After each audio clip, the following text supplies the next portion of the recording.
Hello,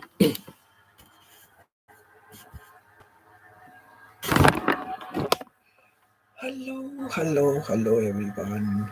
Uh, Welcome to another session, and I hope you find today's topic a little more useful. And if we can discuss today's topic because it's a very important one. I think a very important topic, And this is something we are all going to face at some stage or the other in our life. Many of us have faced it already. Some may have not have faced it, but will face it at some stage or the other. So let us just check and see if we can give some views that will help. It will help people, and it's a nice understanding, about each one. Hello, Pita, Maya Insight. How are you, Pita? How are you doing? How was your day today?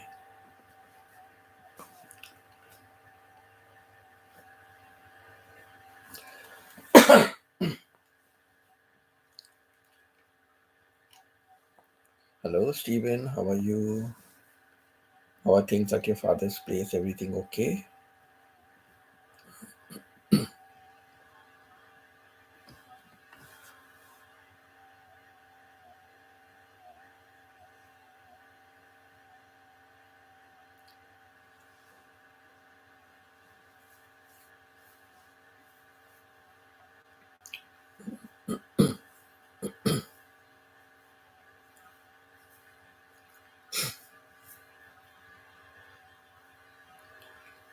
I'm home this evening. Okay, you've come back. Okay, so your sister had gone and taken over.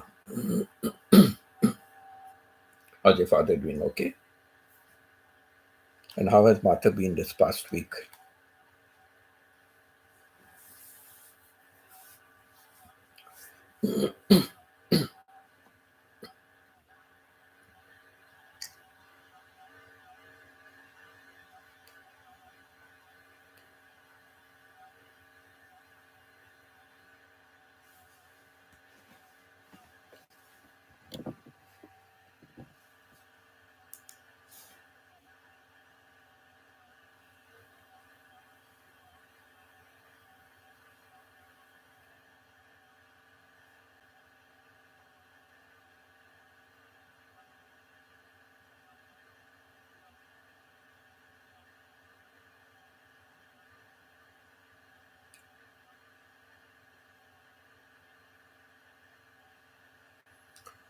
Stephen said my father is doing okay and Martha is doing well also. Okay, that's nice to.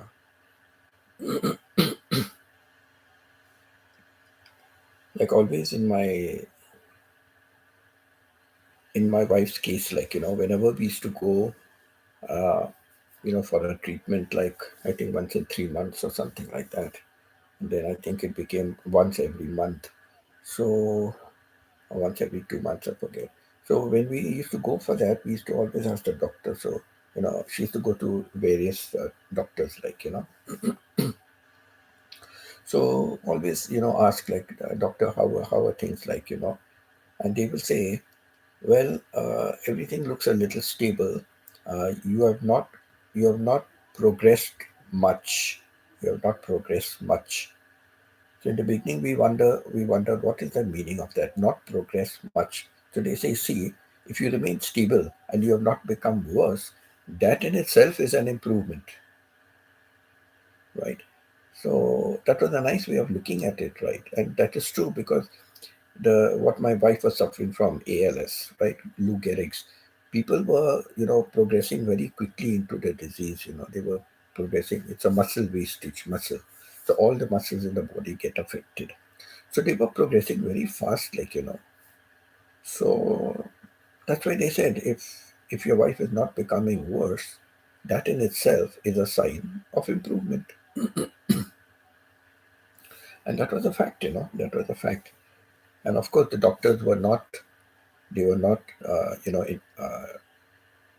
they did not want us to do stem cell treatment. I don't know why, but they did not want. But we were taking my wife to India, to Bombay, and we were getting stem cell treatment done. and they were using the person's cells. They drew out the thing in the beginning. From the patient itself, they drew out the cells, and then they would uh, purify it, like kind of, okay, go send it through a process to purify it, and then that is from the same thing they would, and that would keep multiplying, very fast. So then that's the same thing they would keep injecting in my wife. So whenever she went for the treatment, like, they would inject it. So so I guess those stem cell treatments were doing her some good. Though, of course, the people said we have never done stem cell treatment for ALS, but we have done it for Parkinson's, Alzheimer's, these kind of things, and cerebral palsy. We have done it for these, and we have got a very remarkable improvement. So much so, they have even actors and all that coming, actors, actresses, and famous people also coming to them for the stem cell treatment. So they said, like, we've had a lot of success in that. But ALS, we have never tried it. But if you are willing to just be there for the experiment, like, just then it's okay. But yeah, we did find, and the doctors were really surprised. They were surprised that other people were becoming worse. Hello, come in. I will ask you to check if these are right. This page and this page. And then here's a pencil. Check mark it if it's correct. What's this? What is this? 36. Okay, 36. Here. To check mark it. Wait, where are you going? I'm going to use the bathroom. Just 1 second. Oh, okay, go to the bathroom and come. Yeah. Okay. Just 1 second. I'll just check this for my grandson, okay? Yeah, just. Yeah.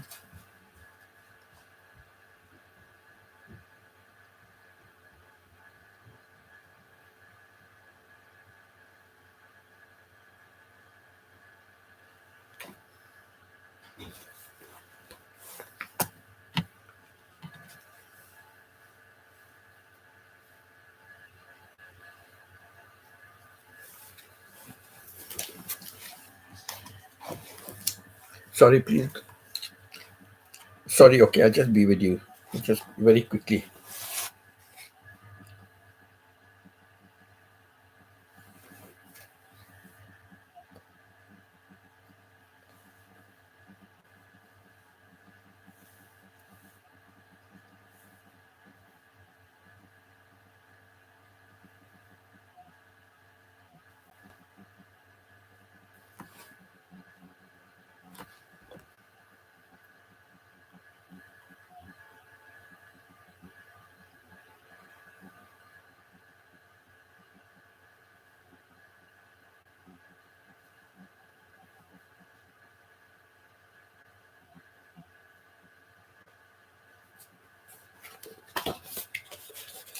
Just some math problem. He wants me to check it and see.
Okay, I'm done. When he comes, I'll just check it with him. Okay. Yeah. So that was a very good thing, because it means that she was really improving, right? In a way. Okay, not becoming better, but not getting worse was an improvement in itself. Okay. Do you know your tables by heart? Yeah. Okay.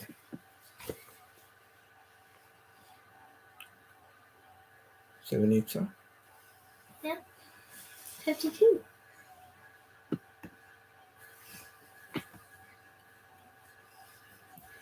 7 7, sir.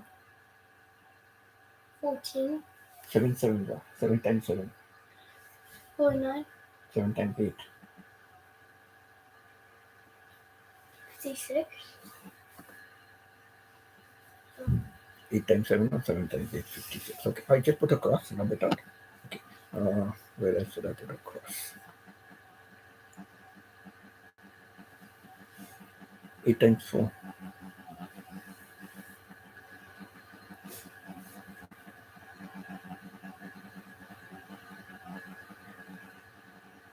32. 32. Remember, they are both even numbers. It can never end with an odd number. It has to be an even number. Okay, so that one. You can see the cross, right? Yeah, and Okay. the cross. Then this one. 8 times 6. 8 5s are? 8 5s are? 8 times 5? 40. Yeah. 8 times 6? 46. 8 times 5? 40. 40. And 8 times 6? 46. 48. 48. 8 times, no? So 40 plus 8, 48. Okay? Alright. This was okay. I think all these were okay. Yeah, they were all okay. Only one thing is, see, the answer is 28 days. So you have to write how much does 8 months cost? Dollar 24. Put this, okay, everywhere. Because this is how the answers should be written. So you put dollar. Same thing here. How many balls? 24 balls. Write that. See, it has to be this way. Okay. So 24 balls, like 24 balls. Okay. So same thing with this. 27. How many boxes of juice are there? Boxes. So 27. Okay. Will you do that? So all this. Robots. 40 robots. Okay. Uh, what is the total weight of 9 bags of potatoes? Total weight is kilos. This should be kilos. Okay. Kilogram. What is the total thickness of this? Centimeters. Okay. And total value of the nickels? Cents. So 40 cents. Okay. Write those words and change those answers. Okay. Anytime, anything you want, let me know. Yeah, sorry, everyone. So, that is it. So that was progress, right? If she's not going down. So they told us first only that we have never done ALS if you're willing to do it, and the treatment was quite expensive.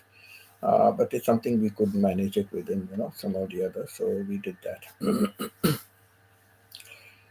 So yeah. So anybody wants to comment? Stephen, Pita, you want to throw some insights into that, because I will mention from my personal point of view. Okay, I the first person closest to me which I lost was my grandmother, and that was in 1972 on Easter Sunday. Just I was in my final year of school, so that's the first person I lost. My grandmother. I was the very favored grandchild out of. She had many grandchildren. Okay, from my mother's side, there were like three grandchildren. We were three children, So this, then she had another son. She had another son. He was in the Royal Air Force, and last he went, he was positioned in Singapore. And then after that, what happened? No one knows about it. But he was in the British Royal Air Force, so no one knows what happened to him after that. He suddenly just vanished from there, and there was no message at all. I don't know what was the story behind that. And there was another son. Okay, another son, and they had from there there were four kids. Okay, there were four kids from there, and then from my mother's sister's side, there was another girl, another sister. So So two brothers and two sisters. There were many siblings. They all died, years ago. Then there was another brother, and from his side there was no another sister, and from her side 7 kids were there. So lots of grandchildren my grandmother had. But out of all the grandchildren, I was the favored one. She loved me the most. She even bought me. I remember the tricycle. I still have a picture of that tricycle and my sister sitting behind, and some other neighbor kids was sitting also behind. I've still got those photographs. That reminds me, I did not see all my photographs. Yeah, in my baggage, I checked through my baggage. I did not see photographs. Where the hell did I keep all those photographs? I'll have to check again if there's any other baggage. All the photographs are missing. So, I have the photographs, of that. So I was a favorite child. Then I lost many uncles and all that. I lost many uncles, my father's brother and all that. But um, never made it to the funeral because we were either not in the country or they were too far away from us. So, never ever attended anybody else's funeral. Then means my grandpa from my this side.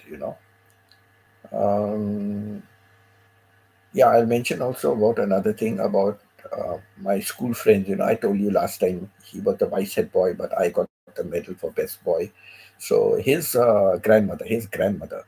So I'll give you the little story about that. When she passed away, I'd gone for the funeral and all. And but the next closest thing to me was my father. When my father passed away, that was the next closest to me. And then the last was, of course, my wife. 5 years ago, more than 5 years now, she passed away.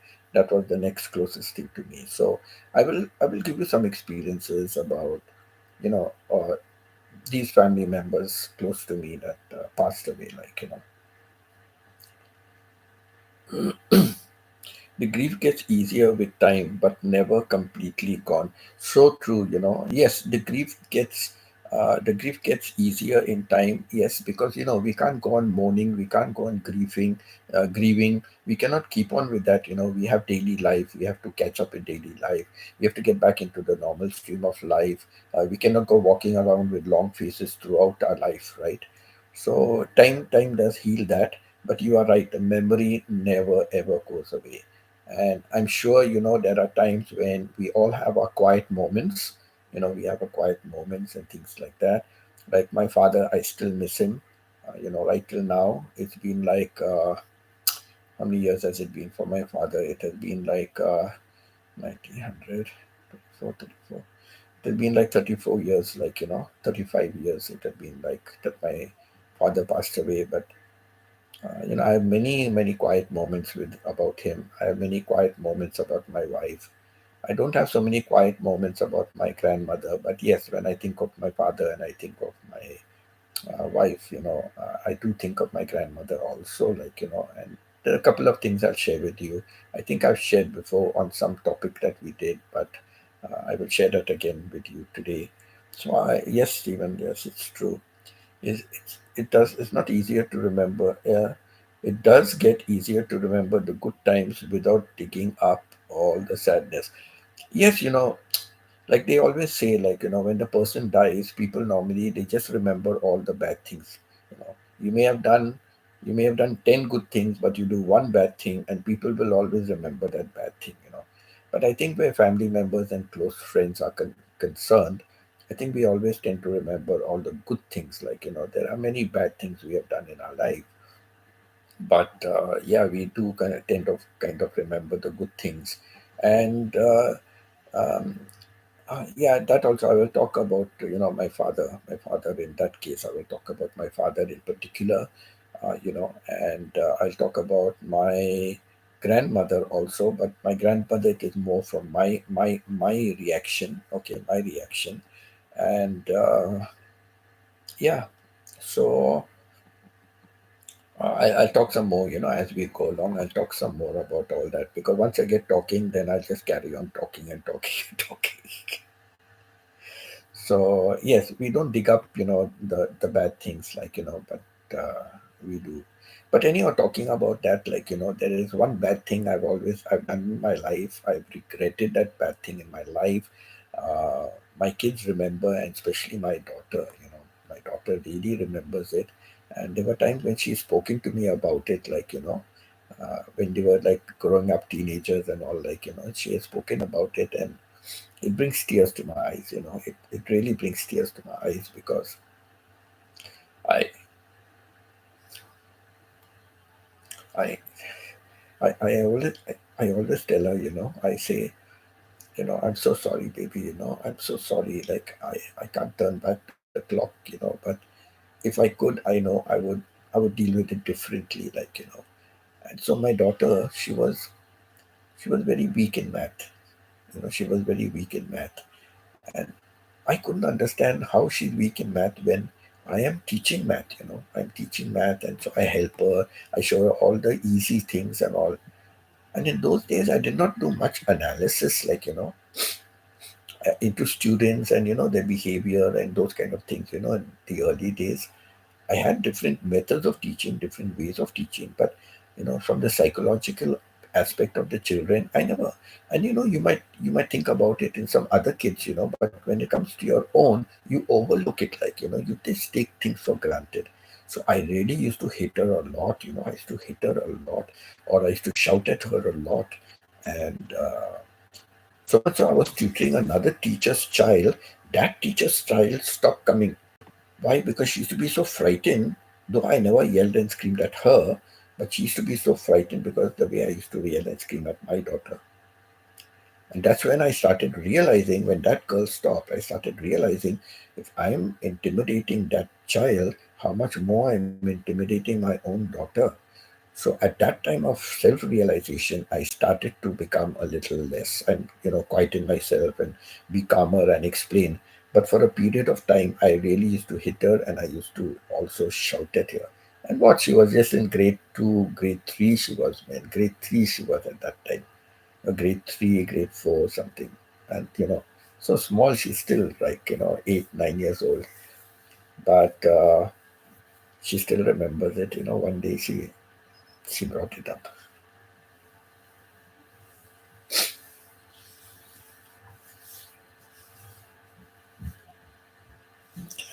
I feel so sad, I really feel so sad when I think of it. But I did change, I did change. And then I started looking more into, behavioral issues of students, try to understand them.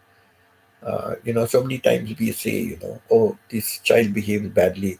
That's the way they are brought up by the parents, parents must be like that.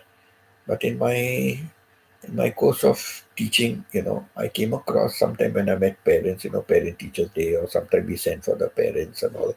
And then I realized that no, these parents are jewels. They are so good. They have such great values. But how did the children turn out like this? Bad, and behavioral problems and all. So then that's how I kept changing. Now I don't blame the parents. I first analyze. I check what the situation is.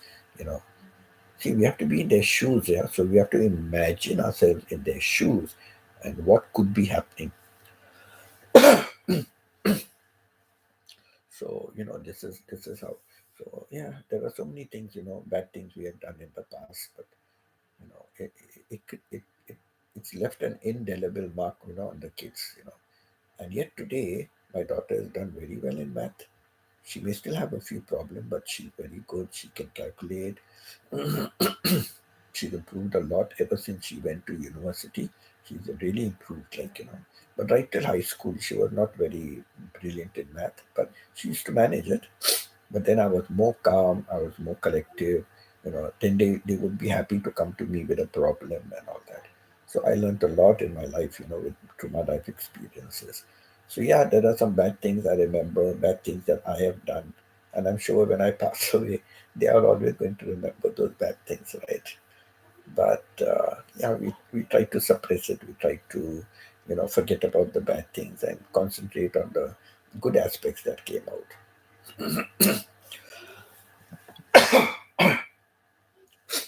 So Other people, they might not reflect so much on the, like I said, normally you do 10 good things, but you do one bad, no, nine good things, but you do one bad thing, and people, will remember that bad thing. So much so in the school where I was working, like, for 10 years, I worked in that bishop school. First year, everything okay, but for the remaining 9 years, I was at loggerhead with the principal. And if I say he was mean, he was really mean, very mean he was. And not only mean, I would say he was cruel to me. But I still stuck out. I fought him. I fought him tooth and nail. On every aspect, I fought him tooth and nail. I never bowed down to all his things. I showed him respect, but if he acted tough with me, I acted tough with him back again. And the challenge was like, you throw me out. That was the challenge. You throw me out of school. But with my teaching, nobody can find any fault. Like he's telling me, other teachers had some court cases against the school, and don't be friends with them. Why not to be friends? They are my friend. They are my colleagues in the school. I interact with them with the classes. So I will choose my friends. I don't listen just because you're the principal and you have a court case with them. That is for the school to deal with them, not with me. I'm not part of that. So like that, so many loggerheads. We were so many things, like So, uh, so then in 2018, I happened to go to India to sell off my apartment because my wife said, "No, you have to sell it out before I die." So in 2018 April, I went to India and stayed there for some time to get all this sorted out. And it so happened the day before I was leaving India to return to Canada, uh, this principal of mine, he was now the ex-principal, he passed away. So when I heard about him passing away and the funeral was that day and next day I was leaving, so I went for the funeral. I went for the funeral. And I got thinking, like, at the funeral, could I remember good things about him? Yes, I remembered good things about him, but not towards me. I remember the good things that he used to do for others, the good things he did for the school. I remembered all those good things. But the way he treated me, I remember those bad things also. And why I remembered it? Because I said, see, where do you take everything? You have to take everything to your grave, right? By you behaving like that with me, what did it benefit you? That's what I think. What did it benefit my principal to behave? But at that time, you think I'm the principal, I can do what I want, So that's not the right attitude, not the right attitude.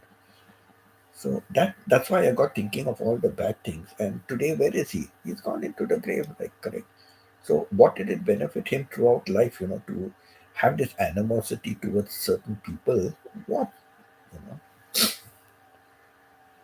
Like one day he was walking with some foreigners, okay, in the school. He was walking with some foreigners, and I had gone for my vacation. I was in Dubai. I had gone for my vacation.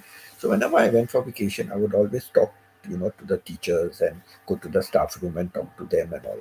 So many times he would walk through the staff room. He will tell me, "Oh, Mr. Burton, you're not supposed to be talking to the teachers over here. Why? This is the staff room. They are free." He said, "No, no, no. During the free period, they are supposed to be correcting books and all." I said, "Excuse me, Mr. Roberts. It depends on the teacher whether they want to correct books or they want to talk to me. That is their prerogative. So I don't see anything wrong in that. So I'm sorry." And I would carry on sitting, and talking to him also. So like that. So one day he was walking like with this British couple, and showing them the school and everything. And I was walking across the grounds and I was passing him. As I'm passing him, he said, "Mr. Burton, you're not supposed to be over here." I said, "Why?" He said, "No, no, don't disturb my teachers and all." I said, "Am I disturbing your teachers? I'm here in the open quadrangle. I'm not disturbing anybody over here." I said. So he said, "No, no, no, no, you please go from here." I said, "Really? Okay, I'm not going. I'm going to stay here only. I'm going to stand here. In fact, I'm not going to move from here. You want to call the cops? Call the cops. I'm standing here. I'm waiting here." Now, he did not really expect that from me, I guess, because he just turned the other side and walked on. And I said that in front of the British couple. I didn't care. I said, "I'm standing here. Go call the cops. I'm waiting over here only." He just moved aside and he went with those two people. So like that. When I used to come for my vacation, it was always during the monsoon time, so football time. So I used to play, staff and ex-boys. They will tell me, "Hey, Winston, come on, we are playing on Friday. Every Friday they will play staff versus ex-students or staff versus students. So come on, play."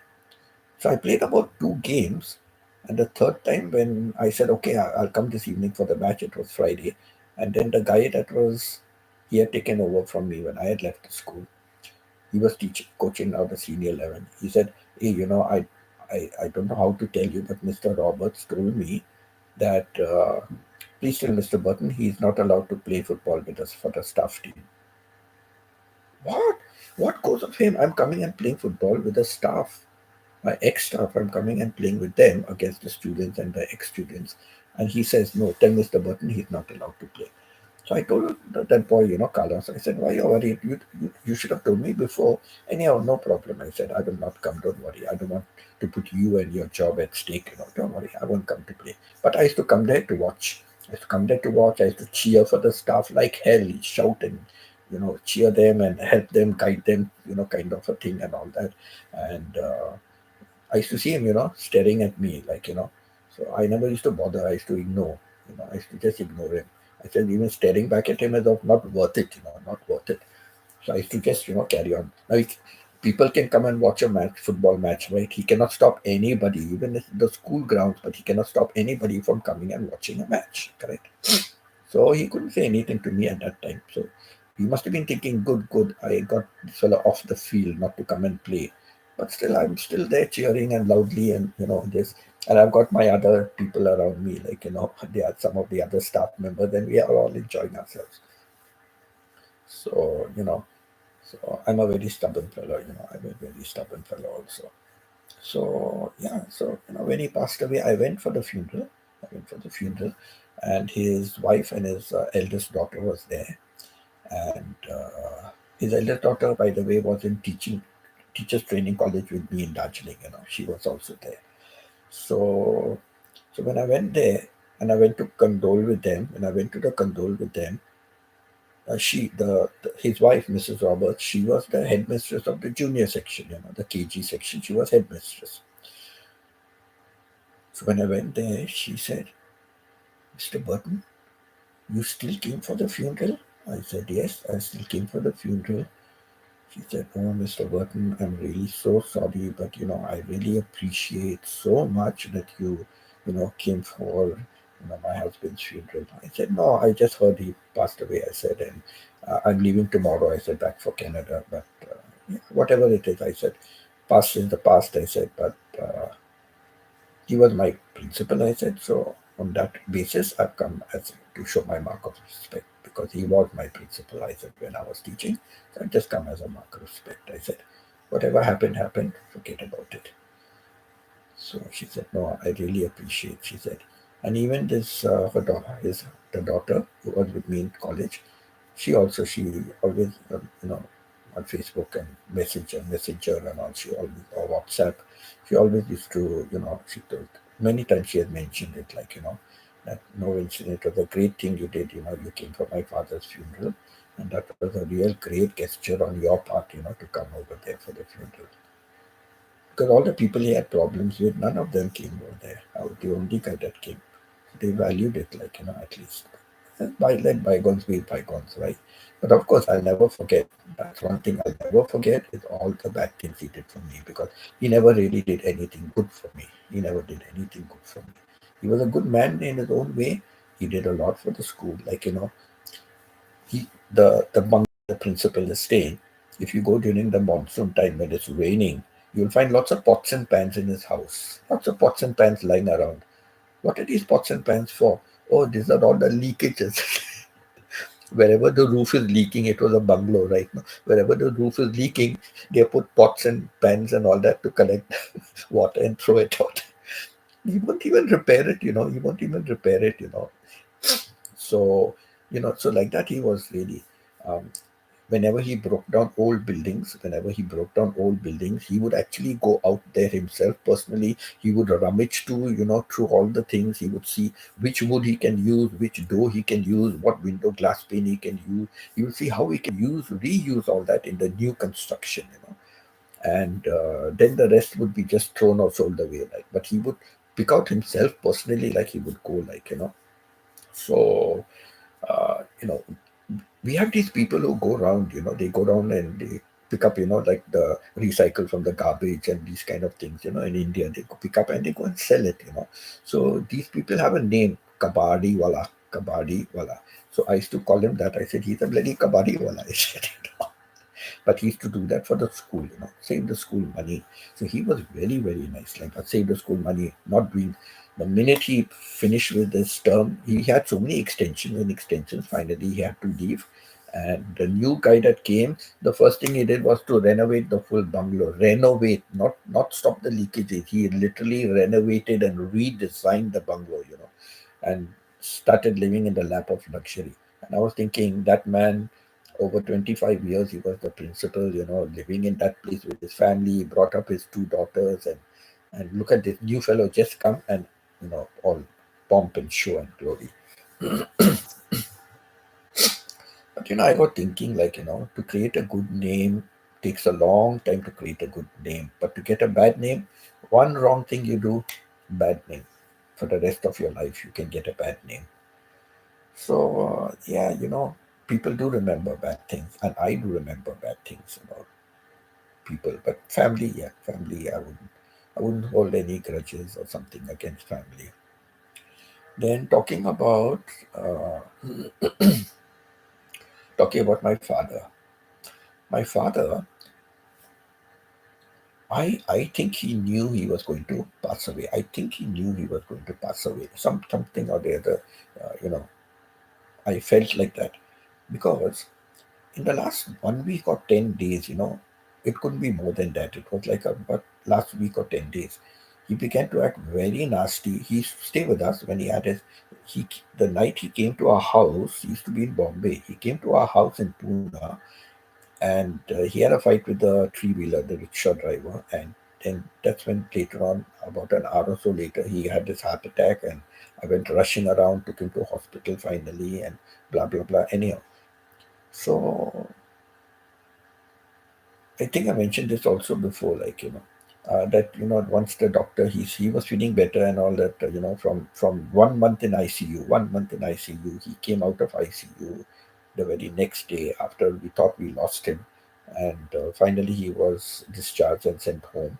But one day when we went to for a checkup, he told the doctor, my daughter was my sister was in Muscat at that time, Oman. So he said, my daughter was making me a visa to take me over there. So can she make me a visa and can I go? And he said, and my father was in the railway. So the doctor said, Mr. Burton, the railway station is just overlooking the hospital, right? The railway station. I will not let you go to the railway station and you are talking about going to Muscat. He said, sorry. So my father said, okay, how long will it be like this, doctor? So he said, we have to wait for 3 months. I think that my father put that into his head very strongly. He felt 3 months means I'm not going to live. I don't know whether that was it or what, because 13th of January, his birthday, 13th of January, he had his heart attack and he died. He died on his birthday, 13th of January, and he got the heart attack on 13th of October. That was my sister's birthday. So 13th of October, he got his heart attack. 13th of January, he passed away. 3 months. 3 months, exact 3 months. Whether the doctor's words played on his mind, whether he gave up, I think he was giving up on life. So when I analyzed why did my father suddenly become, very, very aggressive towards us, like, we thought it may be the medication. He took a lot of medication, believe me, a lot of medication. So we thought, maybe that's the problem. The medications are causing all this and all that. So trying to realize, but after he passed away, we found all the medication in an inner coat pocket. He was wearing a long coat because he says he's feeling cold. He's wearing a long coat, and in that inner coat pocket, we found bunches and bunches of tablets, So he had stopped taking his medication also. That's another reason he stopped taking his medication. And then he became so aggressive with us. So when I saw the medication, then I said, okay, now I understand. This is what I thought. That was very good, very kind with us, very kind from I like from beginning. I'm closer to my dad than my mom, but so I always wondered why is he being so aggressive with us, and he loved my daughter, my wife, he loves his daughter-in-law, and so why suddenly he's become so aggressive with us. So then I tried to analyze. Maybe he tried to act aggressive so we will hate him. He must be thinking we will hate him. So when he passes away, we are not going to feel the loss or something. But he doesn't know, we feel the loss. We feel the loss even more, And then I realized, this is why he must have been trying to act aggressive. I don't know the reason, but I'm just surmising that. Why did he suddenly become aggressive? It cannot be the medication because he had stopped taking medication. So I just felt that it must be that he wants to just he wants to just make us feel that he's very stern man and angry, and we hate him and all that. But no, we still carried on. We did not know, but we stayed out of his way as much as we could, and we still made nice food, gave him, and those kind of things. But yeah, it was very sad. And just another very interesting incident. I laugh about that. Today when I think about it, I laugh about that. So when he passed away, that evening we brought him home, and immediately we sent a telegram. Though there no phones and all this, no. So we sent a telegram, and plus we called from down the shop. I called my sister in Muscat and said, so and so dad has passed away. They said, no, no, don't worry. And her husband was in travels, so he can arrange a ticket and all that and come and all that. So no, no, tomorrow we'll be there. Are you sure? Then we'll book the funeral. Yes, book the funeral and all. We are arriving at this time, so we will be there. So we had arranged a funeral, for the next day, and they arrived So dad had always told me, and my wife also, he had told us, if ever I pass away, and now when we are thinking, he knew that hello Pita, Maya, Maya. So he, that is another thing that told me he was giving up on life, because he started to talk about death, and he said, if anything whenever anything happens to me, and if I ever pass away, I want to be dressed in the suit that I wore for his daughter, my sister's wedding. For my sister's wedding, he said he wants to wear the same suit he wore for the daughter's wedding. He wants to be dressed in the same suit. So we said, okay, Dad, don't talk about death and all. You'll still be strong. You'll carry on for many, many years. So that's another point which led us to believe that he knew he was going to die, because he had given up on life. You know, he had given up on life. So what happened was, I dressed him up in the suit, and I dressed him with his shoes and socks. Shoes and socks and everything. And he was laid out on this bed, Then the coffin came, so he was in the coffin. So when people came over there, actually, this was the previous day that his birthday when he came. The funeral was the next day. So we had, bathed him and dressed him up and kept him over there. And we had all ice, big tub of ice underneath and all. So somebody came when they came for the funeral thing, or when they came for the viewing, and then they would go away. Somebody said, they called me once and said, why are you putting shoes and socks? You have to remove it. You just keep the socks on. You don't put shoes, You don't put shoes for the person when they have passed away. You don't put shoes. Oh, really? Okay, okay. So I'm going there and removing his shoes and keeping one side. After some time, suddenly somebody else comes and says, what? Only socks? No, no, you have to put on the shoes also. Oh, okay. Somebody else said, no, no, no, you put on the shoes. So we are putting on. Believe me, I did that a couple of times between that day he died and the next day the funeral. I don't know how many times I did something like that.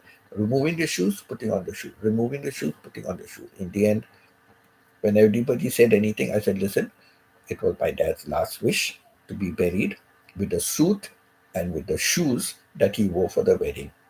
So that's it. He is going with the shoes and the socks and his suit. He's going into the grave with that. And finished. That was the end of the story. I just told everybody who said to remove it. I just told them from then onwards. No, this is Dad's wish to be buried fully suited and booted. Finished. That's it. So, so today, whenever I think of it, I laugh how stupid I must have been looking, removing shoes, putting the shoes, removing the shoes, putting the shoes. What other people must have been thinking, I don't know. But, we don't know. No, we don't know what is the custom, what is the thing, and all that. So, yeah, so, that was amusing, in a way. Now it's amusing, but that time it was getting very irritable for me, like, like, they said just that, let him just go fully suited and booted, like, So yeah, that's about my dad. Like, so he may have tried to make us feel to hate him, but till today, my wife also always missed him. In fact, he got along better with my wife than me. In that sense, not that anything was wrong between my father and myself. No, that was nice. But like, the daughter-in-law. Of course, the daughter-in-law, mother-in-law problem is usually there. But no, he got along very well with my wife. So yeah, so that's the story about him. And then the story about my grandmother. My grandmother lived first in the kind of village where we went to stay, but it was proper building, concrete building. I told you about the floods and the people from down came to up to stay and all. So I believe my grandmother had a house diagonally across to where we were. A room opposite, and we were here. So that is the first reason why my mom first decided to move over there. They were in another place far away. Then they decided to move here, which was closer to Bombay. And I guess they moved here because, like, her mom was staying opposite. Her father went back to the UK. He was from UK, and he finally went back to the UK. He was not keeping good health and all. He went back to the UK. He used to be a kind of a chain smoker, but the day he was told you have to give up smoking, great willpower. Like today he was told, he said, okay, today I give up smoking. And from that time he never smoked. He never smoked. And but then he said, no, I'll go back to UK. I think it's better for me to go back to UK. So he went back to the UK. After a couple of years he passed away. He passed away in UK. So my grandmother was living by herself, like, then what happened was, uh, then she left and went away. Then when we moved to Bombay, she came to stay with us, and she stayed with us for many times. And she used to call me Baba. Baba means like a small boy. She would call me Baba. When we used to say, Nana, what do you want for lunch? How much do you want? And she said, Baba, just give me little food. Like this she used to do, Baba, give me little food. And we were small at that time, we went to school and this, and then we wanted to play outside and all that. So yes, yes, I know, Nana. I used to be so aggressive with her. Yes, yes, Nana. I know. Don't worry. I know you don't eat much. I'll give you. But when she passed away, I sit down and I cry. Like how I was rude to her. So rude I was with her. Like she used to say so very soft-spoken lady. She's got Spanish and Portuguese blood. My grandmother, from my mom's side, my grandmother had Portuguese and Spanish blood. So she always said, Papa, give me little food. Just like this she used to do. Papa, give me little food, okay? Little food.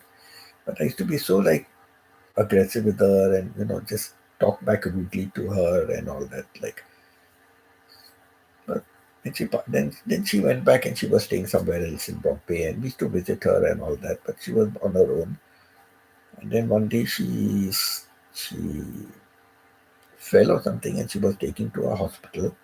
And then in the hospital, she had another fall, and then she went into a coma, and then she passed away on Easter Sunday. And I was in my final year. So, that is the time I felt very sad. Like, I said, like, Nana did so much. She bought for me a tricycle. I was the best loved child, and how I treated her, like when she used to ask me, just give me little food, no, Papa, little food. And how I used to treat her, and answer her back and be rude with her, like. That time now I was a teenager. I understood more about life and also, you know, I feel so right till today, I think of that one small incident, like, where she used to ask for food, you know, not ask for food, but I'm telling her there is food, so I'll serve you food. And then she will say, when I say I'll serve you food, she will say, Baba, just little. I still remember this, it upsets me today, when I think of it, of how rude I was at that time with her. It upsets me. But all these were lessons in life, they taught me to respect people. They taught me to forget about the bad things of people. Not my principles, sorry, that I can never forget. But you know, it taught me a lot of things. It taught me a lot of things, like in life. It taught me a lot of things. Especially where family is concerned. Family, you don't remember bad things. You remember good things, and you carry on with life. And then my wife, of course, like when she passed away, there were too many memories. I was going into depression. I was going into depression. There were too many memories. When I was going to work, I had to go through the mall, because the weather is sometimes snow or there's too much sun and things like that. So if I go through the mall, for a long time, I'm out of the snow or I'm out of the thing. And then I just cross a road and then I'm coming into the bus station. And then from the bus station, when I have to go out, so you know, going to the mall was saving you from snow, saving you from the heat, saving you from rain when it was raining. So for some time you are saved, walking through the mall. And it was memories because every week I used to take my wife to the mall. Either she doing shopping, or one week she's doing her hair, once she doing a manicure and pedicure, and all these things.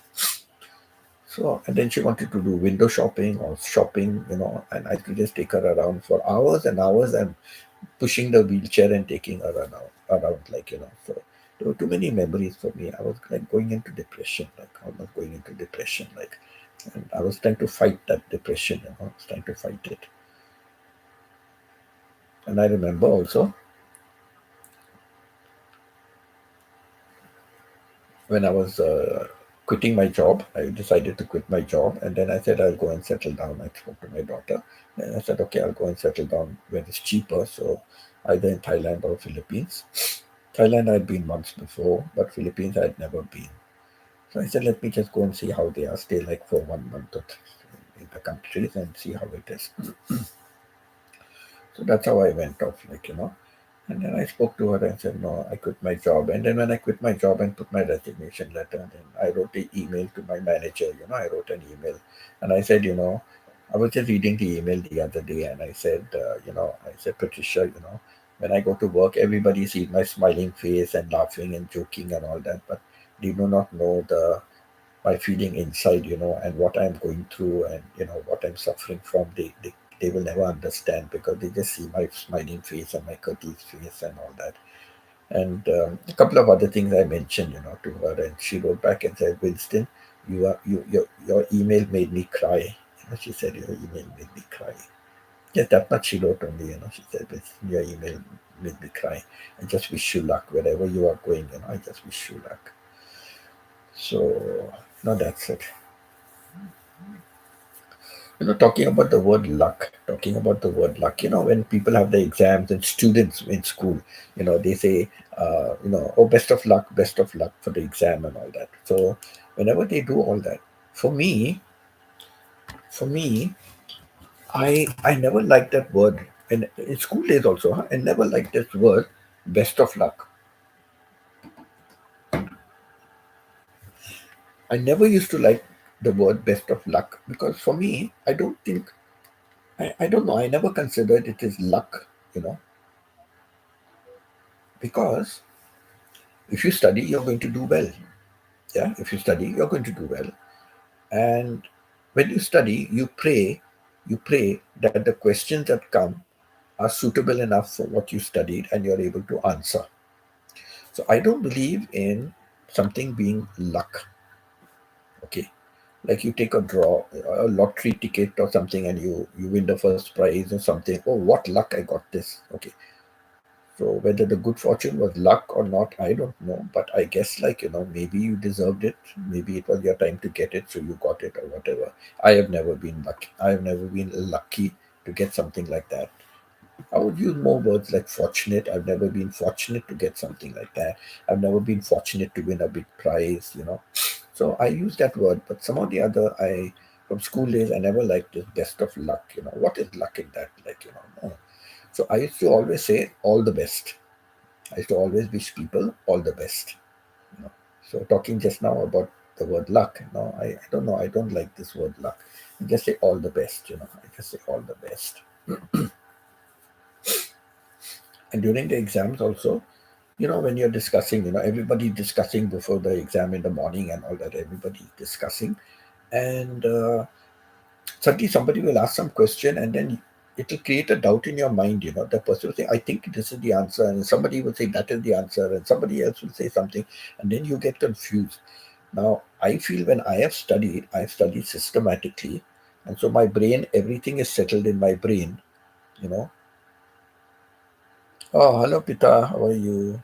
I don't know whether you're hearing all my story, but you can hear afterwards. So I don't know. All these things are settled in my brain. That's how I used to think. Everything is settled in my brain. So when I'm sitting at examination, if a question comes differently, how can I apply whatever I studied? How can I apply to answer that question? It may not come exactly as I studied it, but how can I answer that question? So everything is settled in my brain. Now, when somebody suddenly says, no, no, no, I think this is the answer, no, I think that is the answer, and then there are many confusing thoughts going, and then it upsets your mind from what you have studied. It upsets your mind from what you have studied. And thank you, Stephen. Thanks a lot. And so what happens was, I thought to myself that no, this is not for me. I don't want to get into this thing or tangle whether this is the right answer, that is the right answer. What I have studied is the right answer, correct? That's what I felt. What I have studied is the right answer. So I don't want to get confused like this and go to the examination hall now confused, whether this is right or that is the right answer. So after some time, I stopped. I used to go by myself, come to the examination just a little earlier, and stay far away from the other students in my class. And he used to say, hey, Winston, come, come. What about this? No, no, I said, I am not willing to discuss anything. You guys discuss. Whatever you want to discuss. I said, don't include me. And I used to stay by myself and then go for the examination. You know. So that was my way how I dealt with it. I didn't want to upset my mind with the discussion. I have studied and I will go and answer. So what is right and what is wrong? What I have studied is right. Correct. So that way. So so that was another thing about never go for exams. When I was doing my BA and my B.Ed at least little bit I did better because we had to do teaching practice and all that. But for my BA correspondence, you won't believe on the journey by train, I'm sitting in the train and reading the book and underlining some important things. I will just read the topics, then I will go to the main chapter, and in the chapter I will just scan, and mainly I look at the headings. I look at the heading, and from the headings I will underline some important things. That's my studies for BA. That was my study for BA, and go for the examination. So never had time, because I was involved in sports and games and coaching children and all those kind of things, and then I had tuition classes and all. There was just no time to literally sit and study.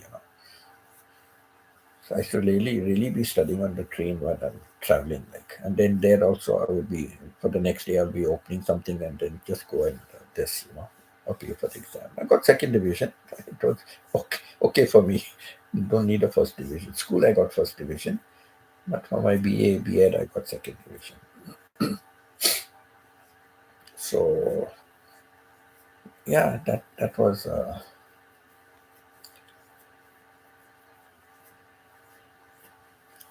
for my B.Ed. Of course, it was correspondence, but then we had to go for a main teaching practice. We had to give other teaching practice crits by whatever teacher and all that, but for the main teaching practice, I we had to go down to the university campus, and then we had to they gave us topics, and at the campus they gave us topics, and then we had to do our lesson over there. So for my teaching practice, now I had to teach in the school. So when I spoke to that principal of mine, Mr. Roberts. So first of all, this is what happened. The the correspondent notes and all the books and notes and all were coming to the school address. So I don't know. He must have been going through my mail. He must have been going through my mail. So when the mail came, so he saw, oh, this is from the university. Oh, B.Ed. Okay. So one day when we had our argument, he said, oh, so you're doing B.Ed, huh? He's saying, I will write to the university and tell them that you will not be able to do your teaching practice anywhere because I'm not going to give you leave to go anywhere to do your teaching practice. So how will you get your B.Ed done if you don't have teaching practice experience, to give them? How will you do it? So I'm not going to permit you to have any teaching practice. I'm teaching, but you have to go for special conduct lessons and get a crit and all, But he said I will not do that, and I'm writing to the university and telling them you're doing it illegally. You don't have my permission to do it. You don't have my permission to do it, and you're doing it illegally, and to stop you from doing the B.Ed. So immediately I told my father, I said, Dad, this is what has happened. So Dad had a very good friend, very good railway friend. So he spoke to the friend, and the friend said, no problem. So I wrote to the university and said, please send all my notes and everything to that address. So not the school address, it came to the other address because I was a residential master in the school. So I said, send it to the other address. And whenever the things used to be there, that we used to call him uncle, of course. So he used to come and, dad's friend, he used to come and give me all the books. Okay, this came for you. This assignment came for you. This came for you. Okay. So I used to, then get it. So he must have realized my principal that he wrote to the university, and the university has stopped me from doing the B.Ed. He must have thought that way, but he didn't know that I had transferred the address to the dad's friend's house, and I was still getting my notes. So that was for the B.Ed. BA I was doing before I went to Muscat, and then when I came back from Muscat, then I sat down and did my final year BA. So the final year BA, I didn't really have a kind of full time job or something. Like I was able to do some kind of for 5 months I was able to do some kind of study for my final BA. But then later on I got another job with Sita Travels. Then I didn't have time at all. So yeah, so all the notes were coming for the beer. All the notes were coming to my dad's friend's house, and I used to get it. So that way, so vindictive he was, my principal. How can I forget? How can I forget when a man was so vindictive with me, and there's nothing good he did for me. So now came the time I have to take off to. I thought I will do the teaching in my school, right? And the vice principal or somebody can come and crit my lesson and then give the report. I thought it would be like that, but now he's not going to permit me to be doing that in the school. So what am I going to do? So I wrote to one of the teachers who used to be teaching in my school where I passed out from. So when I was in school, he was teaching middle school. When I finished my teacher's training and came to the school, I was teaching middle school and he was teaching senior school. Oh, Jeremy, thank you, Jeremy. Thank you for coming. How are you, Jeremy? Jeremy, even if you're very busy, after about 15-20 minutes, just comment again, okay? Just comment once or twice after that. Every 15-20 minutes, just comment. So it shows you're active, okay? Thanks so much for coming. So, uh, what was I saying? Yeah, so teaching. So he had now become the principal of that school, Christchurch in Bombay. He became the principal of that school. So I wrote off to him and I said, Danny, listen now, this is the problem I'm facing. And they knew this principal because his wife was the junior school head. She was junior school head many years before. When he was just a teacher, she was already the junior school head. And then he became the principal later on. And her uncle was a board member of our school. He was on the board, and he and my principal were always arguing because he was a very straightforward man and he didn't like the policies that the principal. My principal was such that though he was only a principal and there was the chairman of the board was separate, but if he said something, everybody will say yes. If he said no, everybody will say no. Like that it was. He swayed. But there were these few people who used to oppose him. One by one, he got them out of the board. He brought new members who will agree with him. He brought new members and he kicked these people out. So see how vindictive he was. That's how much of a vindictive man he was.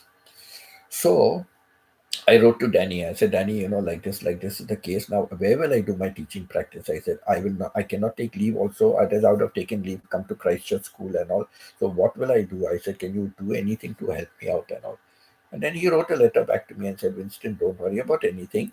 You just give me the dates, give me whatever it is and all that, and whatever subjects you're supposed to be, and topics and all that. Give me all those things, and I will write out a report and send it.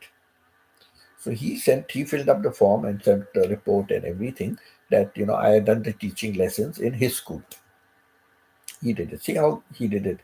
After that, I'm a good teacher. They all know I'm a good teacher because I went back to teach in that school. They know I'm a good teacher. So, he said, you just give me all topics and whatever it is and the form. I will fill it up and I will send it to the school. So he did it and he sent it to the university.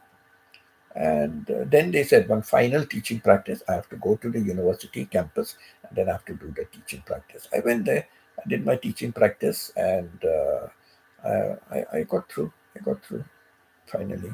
So I got my B.Ed done also that way. So my BA and B.Ed. So yeah, this principal of mine, he gave me so much problems he created. So vindictive, man. He was vindictive is not the word. Vindictive is not the word. But I stood up to him. I did not care. I've had problems in many principals. In Muscat, I had a problem with that principal. But I stood up to him also. In Dubai, when I first went to a place called Alain, I had a problem with that headmistress. When she came back as principal, my wife gave a resignation letter. She gave 1 month's salary, and she said, "I'm leaving right now." And that was in the month of July. And in December, my contract was ending. My 3-year contract was ending in December. I left. I left also and went to Dubai then. So like this, for me, black is black, white is white. I got no gray areas. I've said this many times before.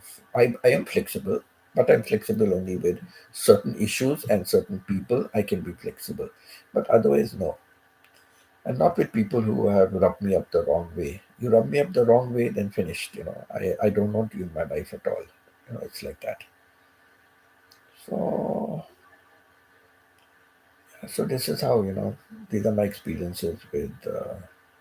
See how one thing leads to another, right? That's why I said, if I start talking, Stephen, I said, if I start talking, then I have to be shut up because I can go from one incident to another. So many things in my life I've gone through, so many experiences I've had. I don't know if they are useful to people who hear my experiences. If something can be useful to it.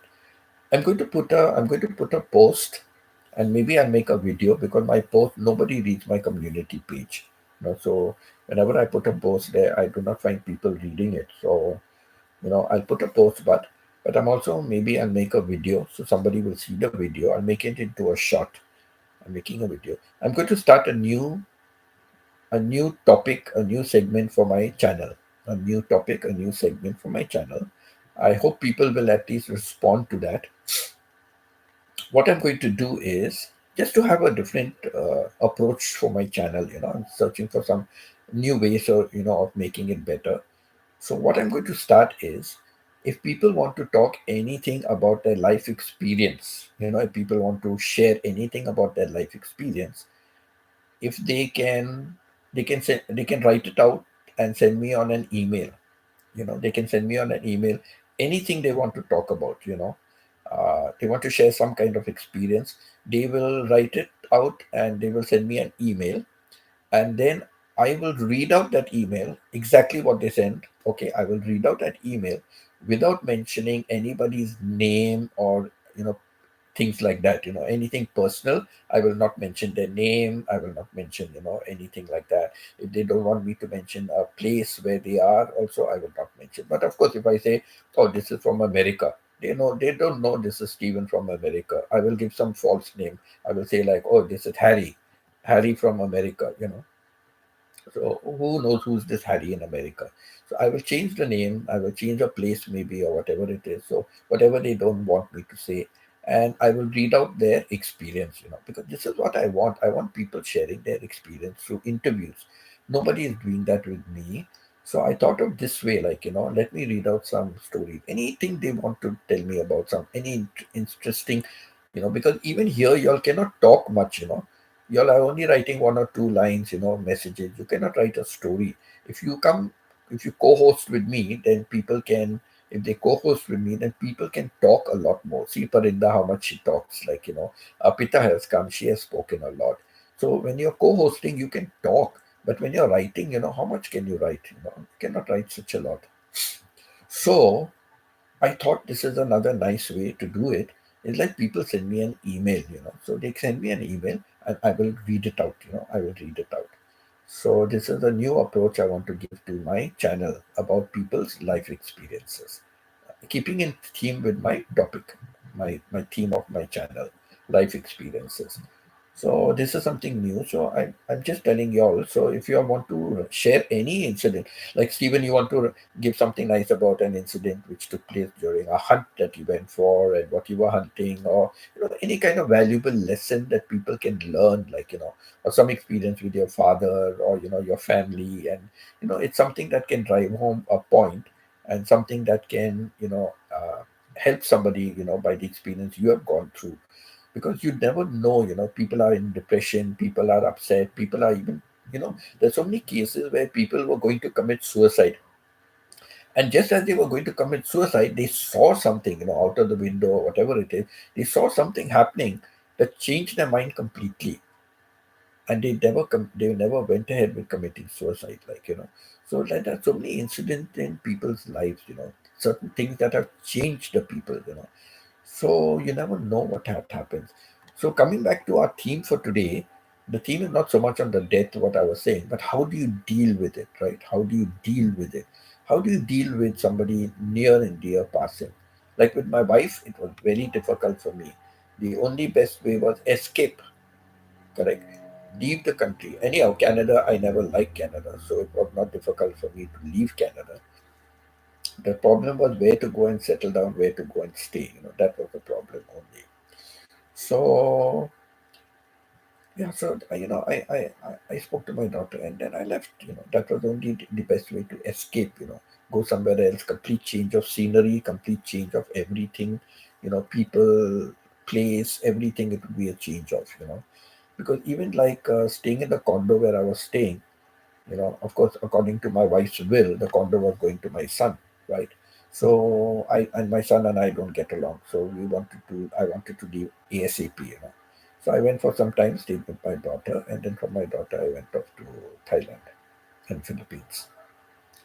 So yeah, so I sleeping in the same bedroom, the same bed, so many walking into the closet, seeing all my wife's clothes hanging there. Too many memories for me. And the only way, to fight getting into depression or something like that was to just leave and go away to another place. And that is how I coped with it. I dealt with it. With my father, it took me, like, I remember I never shed a tear. I never shed a tear. But it may have been about 4 or 5 days, it was not even a week, it was like a couple of days later. One day I was just sitting down thinking about my father and tears were pouring down.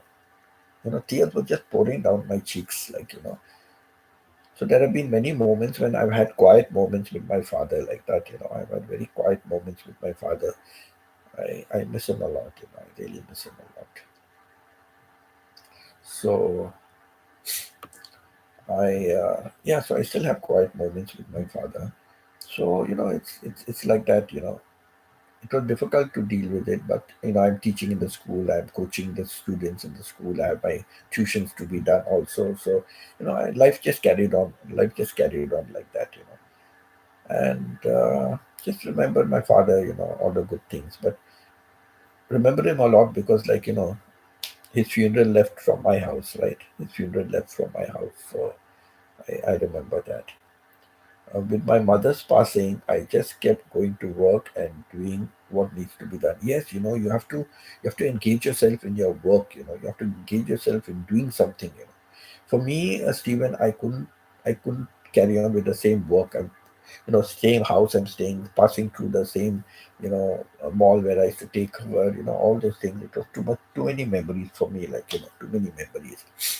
I had to go off somewhere, but where to go? Like go to some other place, get a job or something. It was very difficult, and I didn't want Canada. That's the problem. I didn't want to stay. I didn't want to ever go in Canada. It was my wife who kept insisting, now we should be together. The children are big and blah blah blah. And then I left my job to do my TESOL business, right? But I had to give that up also and come to Canada then. So, I just had to take a change of complete change of scenery, and that's how I landed up in Thailand and Philippines. So, you have to do something to get out of the situation. It's not like I've forgotten about it. It's not like I've forgotten my wife, forgotten my father, forgotten my grandmother. No, I can never forget. I can never forget. I can never forget my principal also, my ex-principal, for all the bad reasons, for all the wrong reasons. But so, it's that way. It's a very sad thing. So, very difficult to get over it. And as you said in the beginning, Stephen, the thoughts never go. The thoughts never go. The thoughts never go. I don't know how Pita, how do you deal with it? Pita been having so many deaths recently. That's what got me thinking, to write this topic for today. Because I was thinking about my father and my wife and all. Today I was just thinking about it. My daughter was having an Easter celebration and all that because the kids are not going to be here next week. And next week, I guess, is Easter. So we had our celebration today, and they had the Easter egg hunts and all that today. So we had a lunch together. They made hot pot, very nice. So we had a lunch together. We had an evening tea together. Table was well decorated, and we all sat at the table. So I gave them my time. Like today, I didn't do much of anything. So for morning I've been downstairs with them and all that. And she went out to hide all the Easter eggs, and then the three kids went with their baskets, and each of them had a separate area to choose. I didn't take video because my daughter doesn't want me to even take a video of the outside of the house. That's why I had to stop my live stream that day. She said, "Dad, please, Dad, we want some confidentiality. We don't want." So I said, "Okay, I respect it." It was very hard for me to watch a mother mourn her son. Like I said before, also when you mentioned about this, I said about the priest, how it was very difficult. He said, I have lost a mother, I've lost a father, I've lost uncles and aunties, I've lost grandparents, but the worst loss is losing your child. He said that priest, he said, the worst is when you lose your child. And I can imagine what it is like, I can imagine what it is.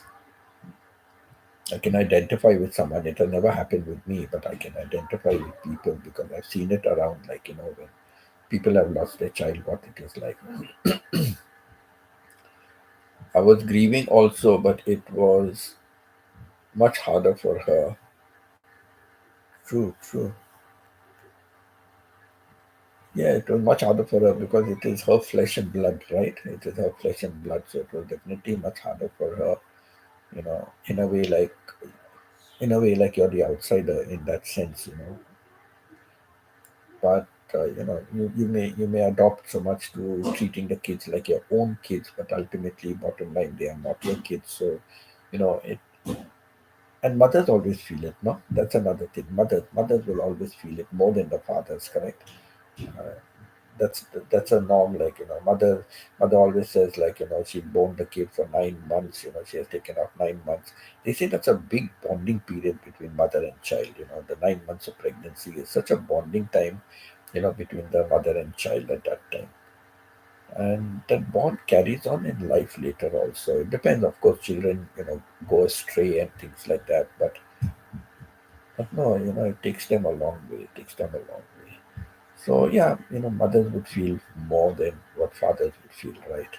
So yeah, so I think, it's a big minus point. It's a big minus point.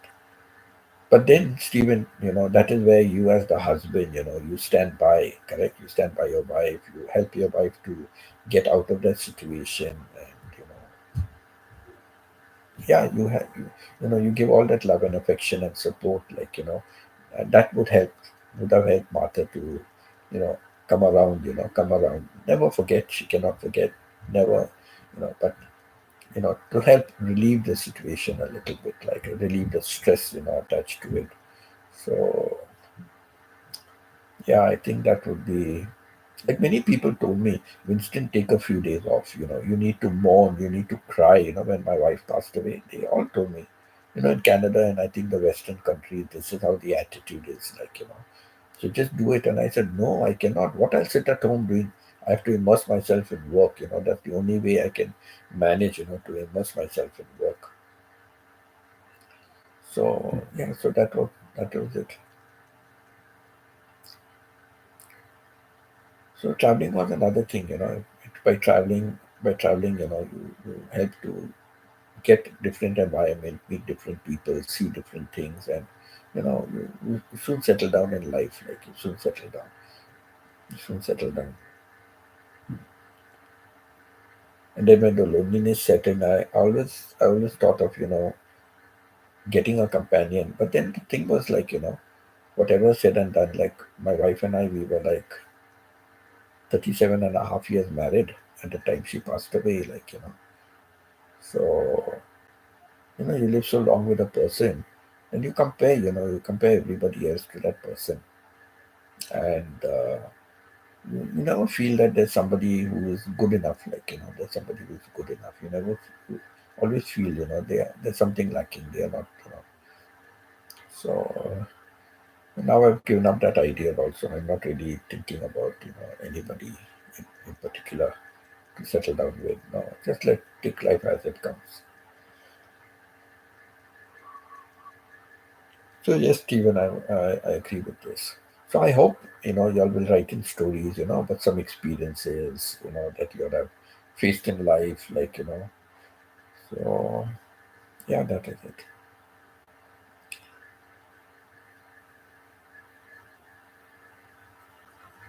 Oh, today is,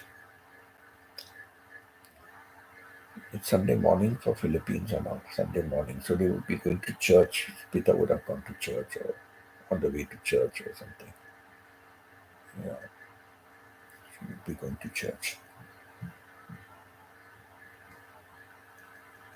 Yeah, so yeah, what would be the time for Pita? Pita, it would be 9, 8, 8, 19, 8:20, say. And she will be going to church. She must be getting ready, having breakfast. So, Jeremy, how are things with you? How are you feeling, Jeremy? Feeling better? How is Jazz doing?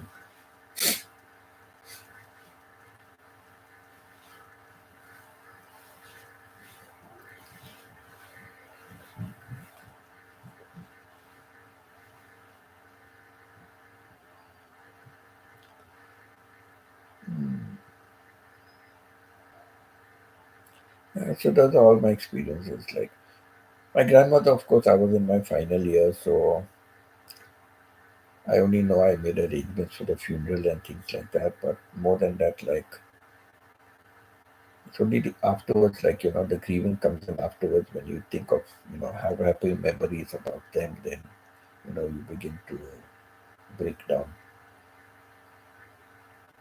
And with my father, it was too much. My father, I really broke down after a few days. I broke down. after a few days.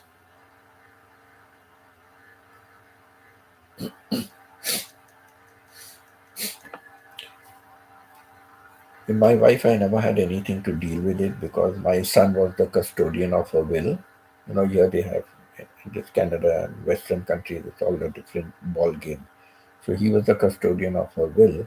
So everything like he had to take charge. I couldn't even take a pen that belonged to my wife. I couldn't even take a pen. And with his, him being against me, it was even worse a situation. So I just had to pack up and leave with my belongings. That's all. Not I couldn't take anything from the house. I couldn't touch anything from the house. But now the house was his, so I couldn't touch anything from the house. He would take legal action against me. So I just left with my bag of clothes and that's it. And my personal items. I even asked, my wife for green was her favorite color, and there was a particular dress she liked to wear. I said, could I take this dress along with me? And he said no. So yeah,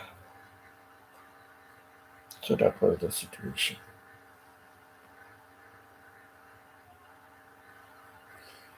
So anyhow, what to do? That's life now. Life carries on. Life carries on. But I miss my wife. I miss my father. I miss my father a lot. I really miss him a lot. He was such a nice man.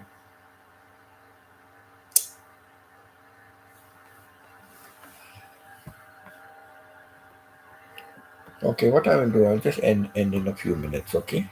I don't know whether Peter, because Peter also busy, so I will end in a few minutes because I'll go down. They may be wanting to have dinner together.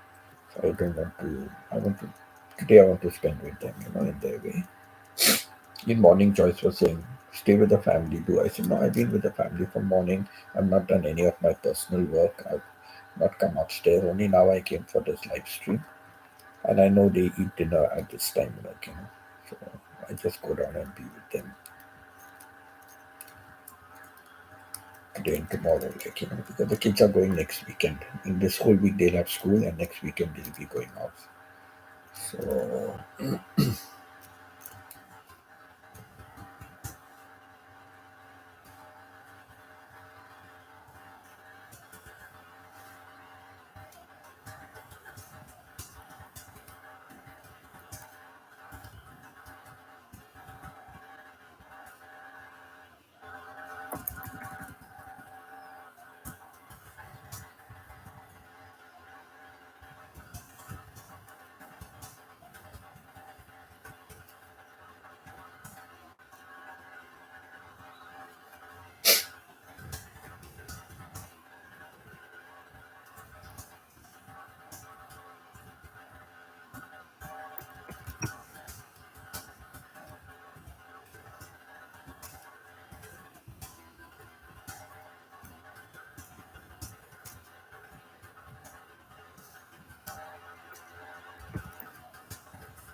Yes, Stephen. Thank you so much, Stephen. Thanks a lot, Stephen. You also have a good evening and catch you on my next live stream tomorrow morning.